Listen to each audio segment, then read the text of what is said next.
Tell us a little bit about yourself and why you're running for school board. Yeah, so my name's Tyler Lero, and I am running for Columbia Board of Education. I've called Columbia home now for a decade, and I love this city. I'm a Missouri native. I grew up in Nevada, Missouri. It's about an hour south of Kansas City. I think it's called 79 Highway now. It was 71. You could pretty much sneeze and miss it going down on your way towards like Joplin.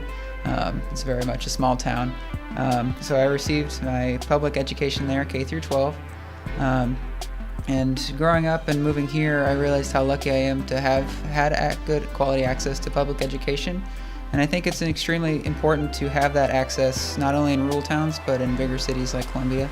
And being part of a public education is vital for success for not only our state, but our country as a whole. Like many residents in Missouri, I'm a proud Mizzou graduate. I went there for my master's and graduated, and I am currently pursuing my master's in public health there as well. My wife and I are about to celebrate our first year in our first house, so we're happy to put down roots here and really call Columbia our home and try to do the best we can to improve it however we can.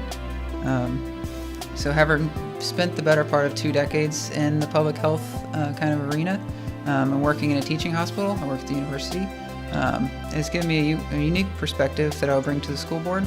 In my work, I take pride in providing exceptional care to not only patients and their families, but providing a philosophy of care and compassion that I'd like to also apply to Columbia Public Schools. At my work, I've taken the responsibility of training new employees. I teach Moberly Area Community College students my profession, medical technology. They're going through their clinicals, so I have a lot of hands-on work with them. So that's cool. I really enjoy doing that. And I've also been lucky enough to be certified in process improvement strategies, which really work to create more value out of less resources. So I'd like to bring that unique perspective to the board as well. So a few of my objectives on the board are to develop engaging curriculum for our students, ensure safe and conducive learning environments, and to utilize our resources effectively. I want to make sure the taxpayers of Columbia know where their taxpayer dollars are going and they are used effectively and efficiently. I believe the board should have an emphasis on motivation and engagement of students and the educators that provide for those students.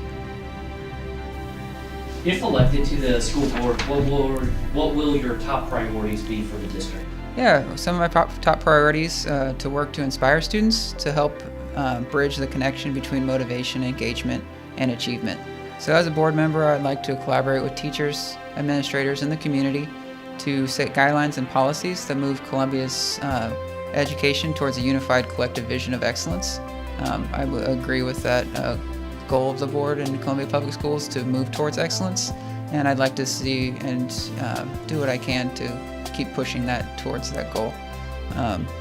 I would also like to develop engaging curriculum with emphasis in critical thinking, ensuring safe and conducive learning environments for students, and then as well as utilizing those resources effectively in order to motivate and engage students and their educators.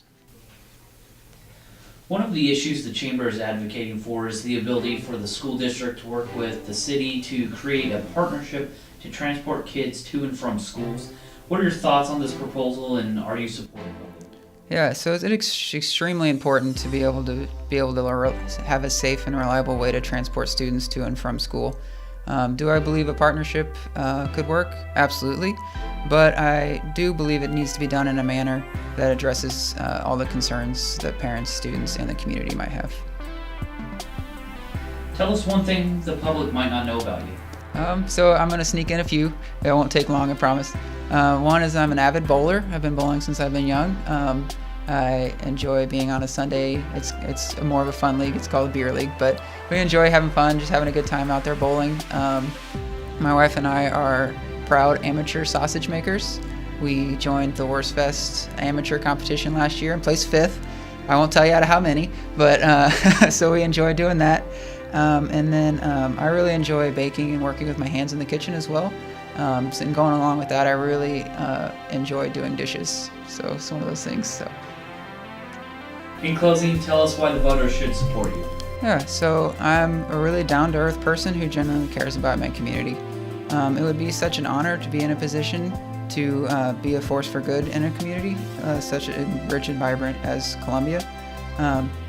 This is such an important position that really dictates how the youth of Columbia learn, how the budget is set, and the hiring of a superintendent. This is not something that I'm not going to take lightly if I am elected. This is very serious, and I understand what the role requires, and I really believe that I could excel in that situation. I'm a person who is constantly driven to be better. I willingly admit my mistakes and look to learn from them. And I want to be a voice for those who are unable to speak for themselves. One of my things that I really enjoy doing and getting out there is talking to the community. I've knocked on hundreds of doors so far in the last few months since joining the race, and I plan on knocking on hundreds of more before the election. I really think that when you get in that informal mode, you can really open up lines of communication that really aren't available to a lot of people. A lot of people are intimidated by public speaking, for one, or even more like informal groups, like big groups or even smaller groups. I think it's that one-on-one, one-on-two conversations that really allow for free thought, free thinking, that open dialogues that I really have enjoyed talking to people about. So I've talked to current and retired teachers, I've talked to principals, I've talked to parents, I've talked to homeowners, and I've heard a wide array of concerns such as property values, diversity of teachers in the classrooms, traffic patterns. Like, there's no ideas that are too small, and I want to hear them all and really make sure people understand that their voices are being heard. That being said, I can't say I agree with everything that we might talk about, but I want to make sure voters know that I have a strong set of values and beliefs that I will stand on. But I also want people to know that I am willing and able to hear them, and I think there is some kind of middle ground we can talk about, or at least people understand why, if I happen to vote on one way, why that happens, and really have that feedback of if you address something or concern, I vote it, and then I never talk to you again. I really think that follow through is important, and really just having those small conversations, just being like, hey, I didn't forget about you. This is what happened. This is why, and maybe we can work one way or the different way in the future if that's something that comes up. So I really do feel confident that I'm available and truly can do this job well, and really want to best represent Columbia and what it really wants to see the board more move towards. I believe that when we come together as a community, we can provide the best possible quality of education in Columbia, and that's one of the main things that I'd love to see happen.